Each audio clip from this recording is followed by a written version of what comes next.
Records from the Charleston port in 1798 list the arrival of a child described with chilling simplicity: female, 8 years, hair white as lamb's wool, purchased from a Barbados estate sale. What makes this entry remarkable isn't the description. Albinism existed, though rarely documented.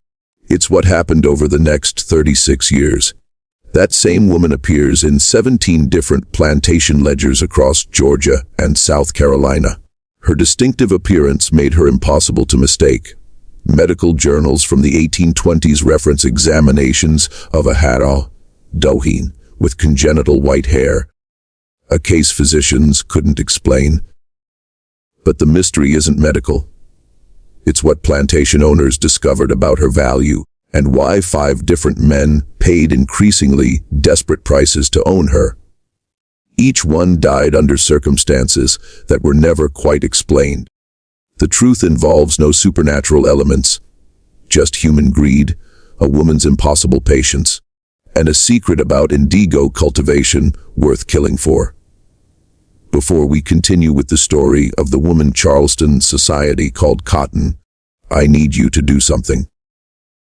Subscribe to this channel right now. We uncover the darkest true stories from American history that textbooks won't touch, and comment below telling me what state or city you're watching from. I want to know where my audience is.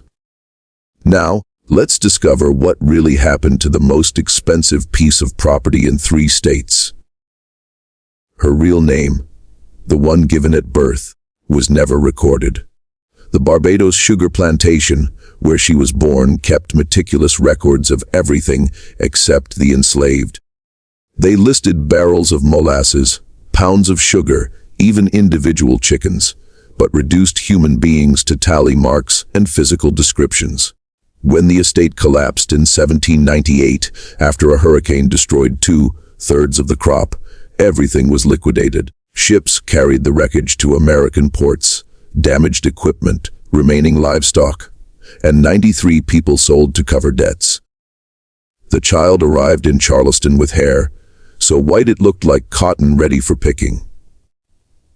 Not the yellow white of some light-skinned people, not the gray of premature aging, but pure white, the color of fresh snow against her dark brown skin. Her eyes were normal. Her skin showed no signs of albinism's usual sensitivity. Just the hair, startling and impossible to hide. The auctioneer, Thomas Waverly, had processed thousands of sales. He understood markets, understood how to present merchandise for maximum profit. He saw immediately that the white hair made her memorable. Memorable was valuable. He invented a story on the spot, telling potential buyers she came from a line of house servants known for distinctive features, implying genetic traits that made her suitable for specialized work. A rice planter named Harrison Caldwell purchased her for $160, a premium price for a child. But Caldwell had ambitions. He named her Cotton, obvious and cruel, and assigned her to his wife's household in Beaufort. The next 8 years were unremarkable. She worked in the kitchen, learned household tasks, grew from child to teenager. Her hair stayed white. People stared. That was all. Everything changed in 1806 when Mrs. Caldwell's sister visited from Savannah. The sister, Margaret Sutherland, operated her own household and had sharp eyes for opportunity. She noticed Cotton wasn't just distinctive. She was attentive. She watched everything, remembered instructions after hearing them once, never made the same mistake twice. Margaret offered Harrison $600 for her, more than triple what he'd paid. Harrison refused initially, but Margaret was persistent. She explained her reasoning over dinner, loud enough that Cotton, serving wine, heard every word. She's wasted in a kitchen. That appearance makes her perfect for public-facing work, greeting guests, managing front of house operations. People will remember your household because they'll remember her. That's worth money in social circles. Harrison reconsidered. $600 was significant profit. He sold Cotton to Margaret, who transported her to Savannah that spring. Margaret's household was different. Smaller, only 14 enslaved people, but operating at the center of Savannah's social scene. Margaret was wealthy, widowed, ambitious, and she used her household staff like theater props. Everything was designed to impress visitors, to cement her position in society. Cotton became the first person guests saw, positioned at the entrance, her white hair carefully styled, her dress always immaculate. Margaret coached her on posture, on how to speak to wealthy visitors, on memorizing names and preferences. Cotton learned quickly because failure meant being sold again, possibly to worse situations.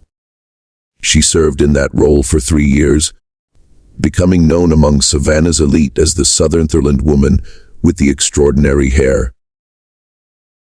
People asked Margaret about her, fascinated by the unusual appearance. Margaret encouraged the attention, implying exotic origins she'd invented, stories about rare bloodlines and distinctive heritage. Then Margaret's nephew arrived from England. James Sutherland was 24, recently arrived to manage inherited property in Georgia. He was educated, interested in botany and agriculture, and he noticed something nobody else had paid attention to: cotton new plants. He discovered this by accident, finding her in the garden, examining indigo plants Margaret grew decoratively. Cotton was touching the leaves, smelling them, looking at the soil drainage. "Do you know indigo?" James asked. She hesitated before answering. "Speaking to white men without being addressed first was dangerous. I saw it growing in Barbados before I came here. The climate here is wrong for it. Too much rain, wrong soil composition. The soil could work," she continued. "You'd need to add lime, improve drainage, plant in rows with spacing for air circulation." James was surprised. This wasn't casual observation. This was technical knowledge. "Where did you learn this?" "I watched the field workers in Barbados before the hurricane. They knew things about indigo that the overseers didn't know." James investigated further over the following weeks, asking Cotton questions about cultivation techniques, processing methods, dye extraction. Her knowledge was extensive and specific. Information that could be worth substantial money if indigo could be profitably grown in Georgia. Indigo had been a major crop in South Carolina during the previous century, but production had declined as cotton became more profitable. However, European markets still paid premium prices for quality indigo dye. If someone could successfully revive cultivation, the profits would be enormous. James became obsessed with the idea. He researched indigo production, consulted with agricultural experts, and kept returning to Cotton for practical knowledge she'd absorbed as a child. He proposed to Margaret that they attempt experimental cultivation on property he'd inherited, 50 acres near the Og River. Margaret saw opportunity. She proposed a partnership. James would manage the agricultural operations. She would provide Cotton's knowledge and some financing, and they'd split profits. But there was a problem. Cotton was Margaret's property, and James needed consistent access to her expertise. They reached an arrangement. Margaret would lease cotton to James for the growing season, essentially renting her knowledge for 200 plus a percentage of any profits from a successful harvest. This arrangement, documented in letters between James and Margaret, was the beginning of Cotton's value transformation. She wasn't just distinctive property anymore. She possessed knowledge that could generate substantial wealth. The experimental indigo crop was planted in April 1809 on James Sutherland's property. 47 acres were cleared and prepared according to specifications Cotton provided. James hired 12 people to work the fields, but Cotton supervised the actual cultivation, spacing, watering, soil treatment. James gave orders, but everyone understood they came from Cotton's knowledge. The arrangement was unusual enough to attract attention. Other planters heard about it, curious about the white-haired woman who knew indigo secrets. Some were skeptical, dismissing it as foolishness, taking agricultural advice from enslaved property. Others were intrigued, wondering if there was profit in knowledge that had been lost as indigo production declined. The crop grew well. By July, the plants were thriving, showing none of the diseases and growth problems that had plagued previous Georgia indigo attempts. James documented everything, keeping detailed notes about techniques Cotton suggested, results they observed, adjustments they made. Then 3 things happened in rapid succession, each one escalating tensions. First, a planter named Vincent Morrow visited the property in August, examining the crop and asking detailed questions. Morrow operated extensive holdings in South Carolina and had been trying unsuccessfully to revive indigo cultivation for years. He offered James $2,000 for Cotton outright, specifically stating he wanted access to her knowledge about indigo processing.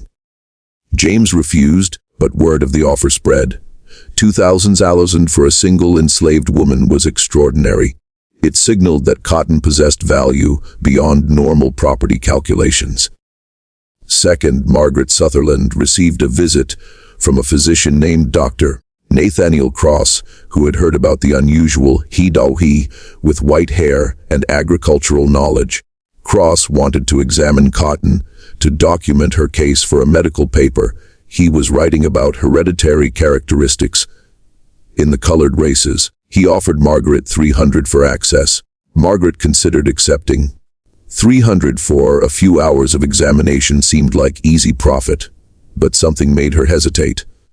The timing, coming right after Morrow's offer, felt coordinated. She declined. Third, and most ominously, James received an anonymous letter in late August, delivered to his property by a rider who wouldn't identify himself. The letter was brief. The indigo knowledge she possesses was stolen from its rightful owners. Return her to Barbados authorities or face legal consequences. James showed the letter to Margaret. They discussed its implications. The claim about stolen knowledge was legally meaningless. Enslaved people couldn't own intellectual property. But the letter suggested someone was tracking Cotton's history. Someone who saw her value and wanted to disrupt James's operations. They decided to increase security, keeping Cotton at the property rather than allowing her to move between locations. James hired 2 additional guards. They said nothing publicly, trying to avoid drawing more attention. The harvest approached in September. Indigo processing was complex. Timing was critical. Methods were precise. Mistakes could ruin the entire crop. Cotton supervised every step, directing workers through cutting, bundling, fermenting, and dye extraction. James watched, documented, learned. The final product was exceptional. The dye's quality matched the best imports from the Caribbean. James sent samples to buyers in Charleston and Savannah. Responses came back immediately. Everyone wanted to purchase. The projected profit from 47 acres was over $8,000, more than James had made from all his properties in the previous 2 years. That's when Vincent Morrow returned, this time with a lawyer and a magistrate. They arrived on October 3, 1809, just as the final dye processing was completing. Morrow carried documents. Purchase papers he claimed proved Cotton was actually his property, sold to him by Harrison Caldwell in 1806, before Caldwell sold her to Margaret Sutherland. The documents looked legitimate. Dates, signatures, witness statements. Morrow claimed Caldwell had sold Cotton twice, once to him, once to Margaret, and that Margaret's sale was fraudulent. James and Margaret examined the papers. The signatures looked genuine. The timeline was plausible. But something felt wrong. Caldwell had died 2 years earlier. He couldn't testify about which sale happened first. The magistrate, a man named Robert Thornton, reviewed the documents. Under Georgia law, property disputes required evidence. Both sales appeared documented, without Caldwell to testify and without clear proof of which transaction occurred first. Thornton had to make a judgment. He ruled in Morrow's favor, citing that Morrow's documents included a witness statement from a Charleston notary, while Margaret's sale had been processed informally. Cotton was to be transferred to Morrow's custody immediately, pending any appeal Margaret might file. Margaret was furious. She recognized the situation for what it was. Morrow had fabricated documents, probably forging Caldwell's signature, specifically to steal Cotton now that her knowledge had proven valuable.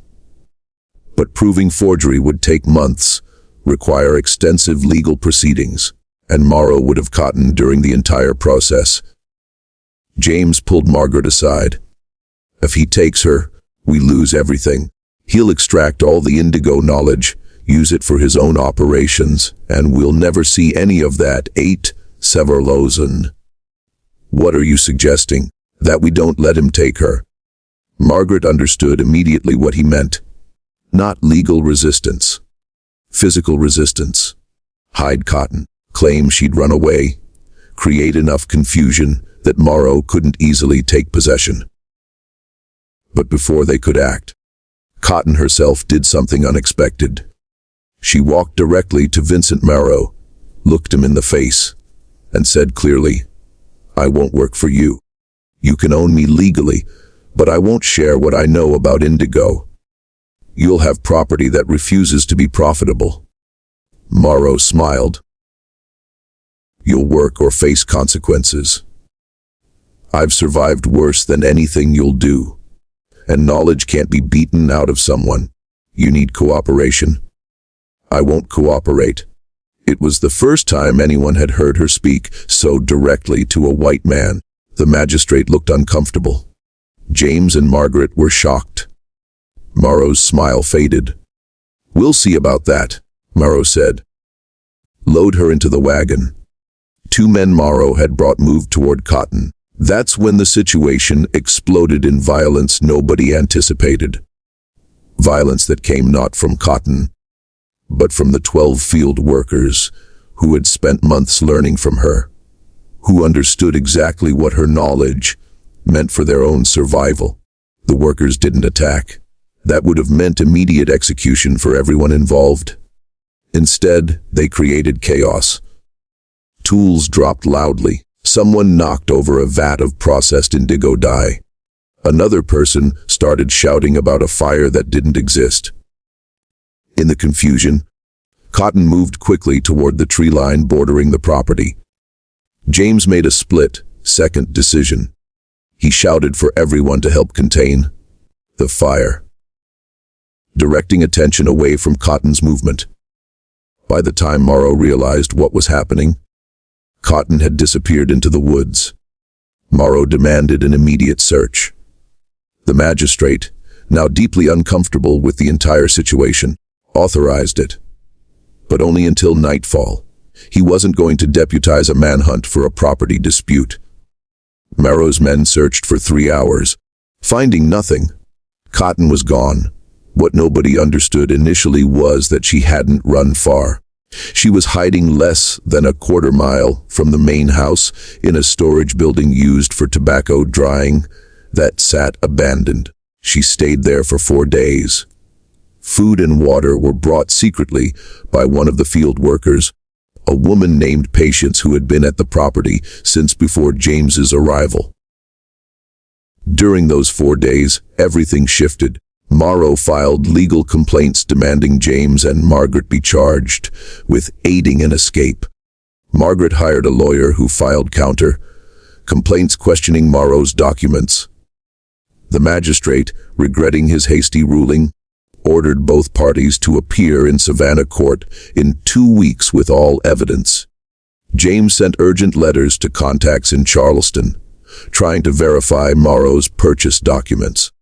He learned that Morrow had financial problems, substantial debts from failed agricultural ventures. The indigo operation was his attempt to recover losses, and Cotton's knowledge was central to that plan. Meanwhile, Cotton remained hidden, and during those 4 days, she made calculations about her situation. She understood the legal reality. Whoever won in court would own her. Running meant being caught eventually. Staying hidden indefinitely was impossible. But she had leverage nobody else recognized. The indigo knowledge in her memory was worth thousands of dollars, but only if she cooperated. Morrow needed her willing participation to profit. James needed her to complete current operations and train others. Margaret needed her to justify the legal expenses of fighting Morrow. On the 5th day, she emerged from hiding. She walked directly to James's house early in the morning and asked to speak with him and Margaret together. "I have a proposal," she said. They listened, surprised by her directness. "Everyone wants my knowledge about indigo. Morrow wants it, you want it. Probably others will want it once they hear about the profits. But knowledge can't be stolen if I refuse to share it. So here's what I'm offering. I'll teach 3 people everything I know about indigo cultivation and processing. Complete knowledge transfer. But I choose who learns, and I need guarantees." James frowned. "You're enslaved property. You can't make demands. I can make offers. You need my cooperation. That gives me something to bargain with. Not freedom. I understand that's legally impossible right now. But treatment guarantees, written into whoever owns me. Limits on being sold again. Limits on what work I can be forced into.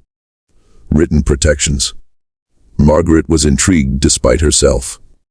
Written protections are worthless. See you in the next video.